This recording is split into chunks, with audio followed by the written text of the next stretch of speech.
मथुरा में भगवान श्री कृष्ण के 5292 जन्मोत्सव की तैयारियां अंतिम चरण में है। जन्मस्थान के गर्भगृह को 251 किलो चांदी और मां भगवती योगमाया के गर्भगृह को 51 किलो चांदी से सजाया गया है। इस बार भगवान श्री कृष्ण मेघधनुष पोशाक धारण कर भक्तों को अद्भुत दर्शन देंगे, जिसमें पीतांबर पर बेल, पुष्प, वृक्ष, पशु पक्षी की सुंदर आकृतियां उकेरी गई है। जन्माष्टमी पर भगवान श्री कृष्ण सिंदूर पुष्प बंगले में विराजमान होंगे, जो कि हाल ही में चर्चित ऑपरेशन सिंदूर को श्रद्धांजलि स्वरूप तैयार किया गया है। आयोजन के दौरान सनातन मूल्यों की रक्षा और धर्मांतरण के खिलाफ एकजुट रहने का संकल्प भी लिया जाएगा।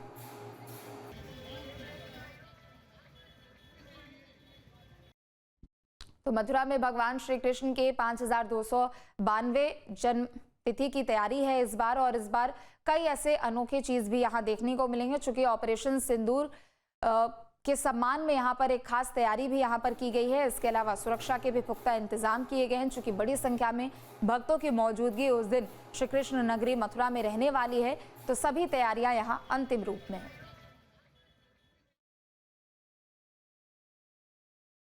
श्री कृष्ण जन्मोत्सव को दिव्य और भव्य बनाने की तैयारियां चल रही हैं।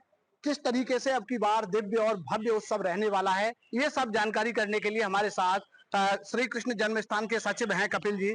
सर, किस तरीके से अब की बार दिव्य और भव्य रहने वाला है? भगवान श्री कृष्ण के 5252 जन्म महोत्सव को बहुत ही भव्यता और दिव्यता के साथ में मनाया जाएगा। करोड़ों करोड़ श्रद्धा सनातन धर्मावलंबी देव देवादिदेव महादेव भी जिस दर्शन की कामना करते हैं, भगवान श्री कृष्ण के ऐसे पुण्य प्राकट्य उत्सव जन्म महोत्सव की सभी तैयारियां लगभग अपने अंतिम चरण में हैं। इस वर्ष भगवान के गर्भगृह को 251 किलो चांदी से सुसज्जित किया गया है। बहुत दिव्य परंपरागत आकृतियां चांदी के पत्र पर उकेर के गर्भगृह की सज्जा की गई है। गर्भगृह के समीप विराजित भगवती योगमाया देवी के गर्भगृह में भी लगभग 51 किलो चांदी के साथ में सज्जा की गई है, उसका सौंदर्यीकरण कराया गया है। भगवान इस वर्ष मेघधनु पोशाक को धारण करके भक्तों को दर्शन देंगे। पीतांबर पर 7 रंगों से सुंदर आकृतियां, बेल, पुष्प, वृक्ष, पशु पक्षी आदि की उकेरी गई हैं। तो ऐसी दिव्य आकृतियों से सुसज्जित सिल्क के कपड़े पर बनी मेघधनु पोशाक निश्चित रूप से भक्तों को प्रसन्नता देगी। ऑपरेशन सिंदूर अभी जारी है। करोड़ों करोड़ों राष्ट्र भक्तों को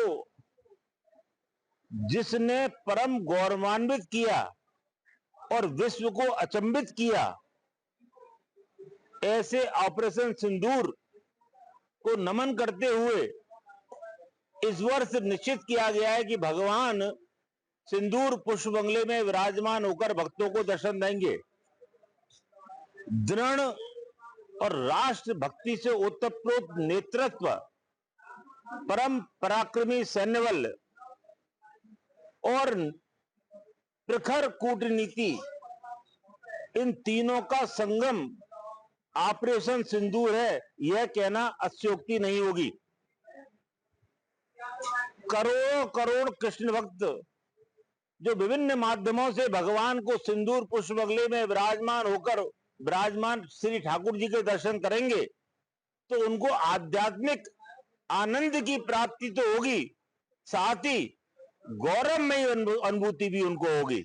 ये थे हमारे साथ कपिल जी। उनका कहना है कि ऑपरेशन सिंदूर की भी यहाँ झलक दिखेगी और लव जिहाद और धर्मांतरण जैसे मुद्दों के प्रति लोगों को यहाँ जागरूक किया जाएगा। अब की बार जो जन्म स्थान में कृष्ण उत्सव मनाया जाएगा, वो अपने आप में अलौकिक, दिव्य और भव्य होगा, जिसे लेकर तैयारियां लगभग पूरी कर ली गई हैं। धाराजी सारस्वत, न्यूज स्टेट, श्री कृष्ण जन्म स्थान, मथुरा।